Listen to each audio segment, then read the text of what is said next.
Hola a todos. Hemos profundizado en la reflexión sobre nuestro proyecto y plan de gobierno para este periodo, de este sexenio, teniendo en cuenta los ecos y aportes que hemos recibido en distintos encuentros y reuniones. Todo plan de gobierno debe ser, ante todo, un sí renovado al carisma que nos ha confiado. Hay muchas maneras de expresar lo que es nuestro carisma.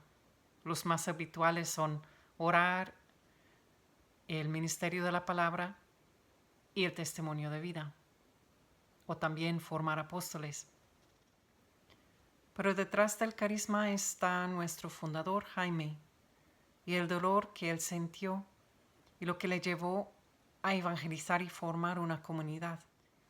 Veía él el mundo como lleno de lepra. ¿Qué significaba esta lepra para él? Lo podemos intuir quizá en el pregón del evangelizador. Para Jaime la solución clara era conocer de verdad a Dios.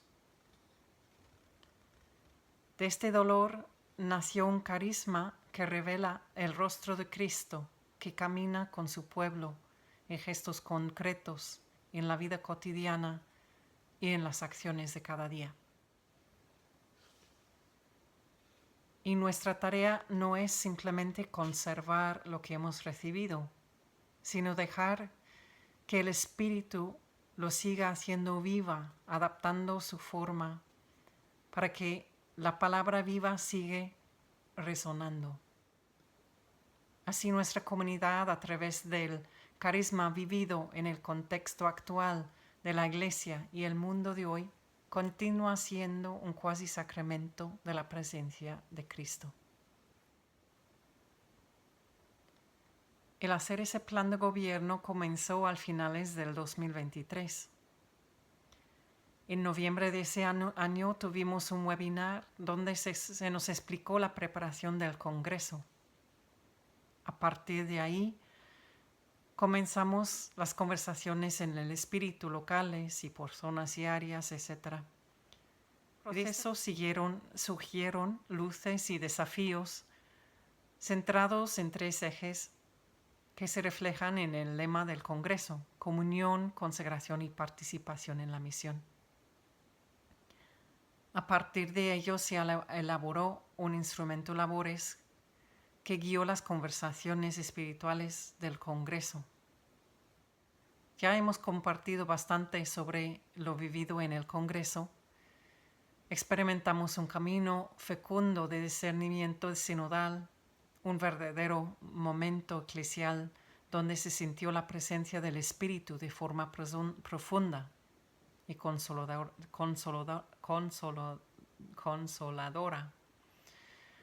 Renovó en nosotros la confianza y la llamada misionera del Verbum Dei como un don para la Iglesia y el mundo de hoy.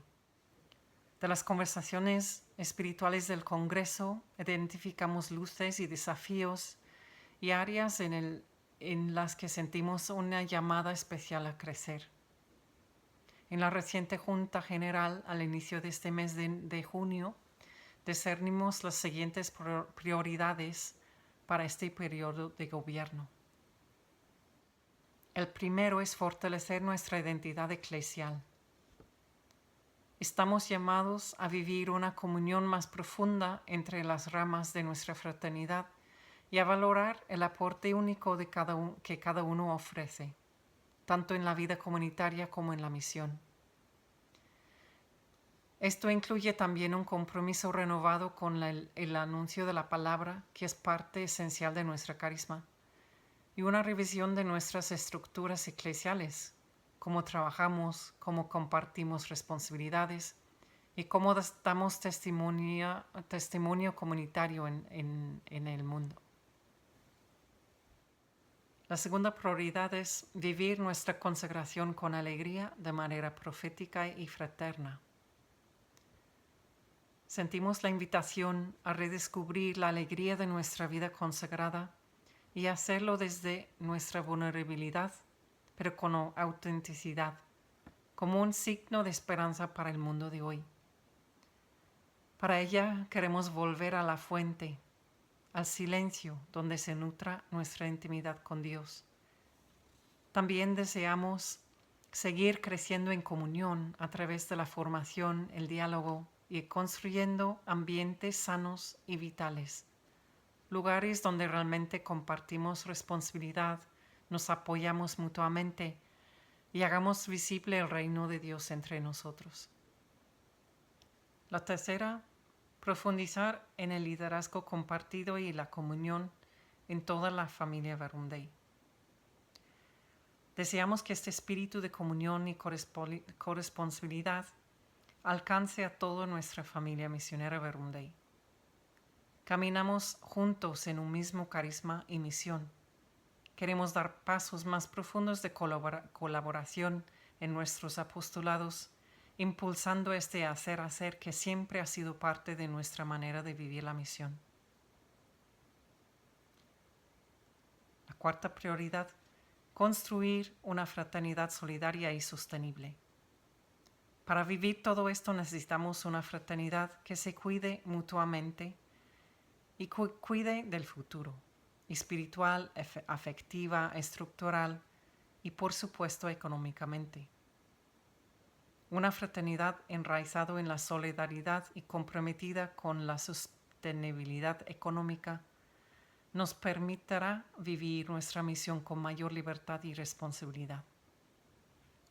Hay varias comisiones y equipos que se va poniendo en marcha, cada uno con tareas de reflexión, formación y coordinación, para ayudarnos a avanzar en esas prioridades. Cada comisión presentará un informe anual a la Junta General y la Junta a su vez evaluará la eficacia del plan al cabo de 3 años, realizando los ajustes necesarios.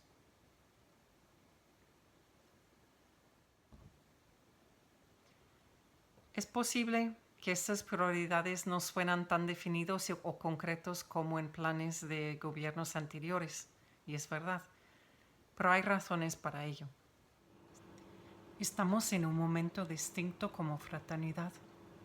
Los gobiernos anteriores tuvieron la importante tarea de elaborar gran parte de nuestro derecho propio y de dar forma institucional a la fraternidad.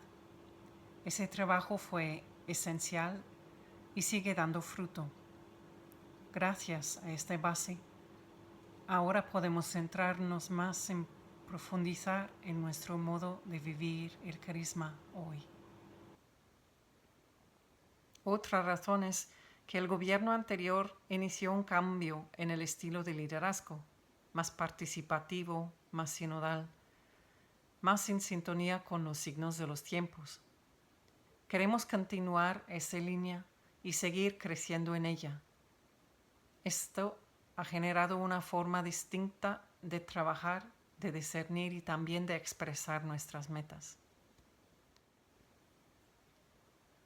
Agradecemos profundamente a todas las personas que han ofrecido su servicio en las comisiones o para aconsejar a la Junta o a las comisiones. En nombre de la Junta General, esperamos con ilusión seguir caminando y trabajando juntos.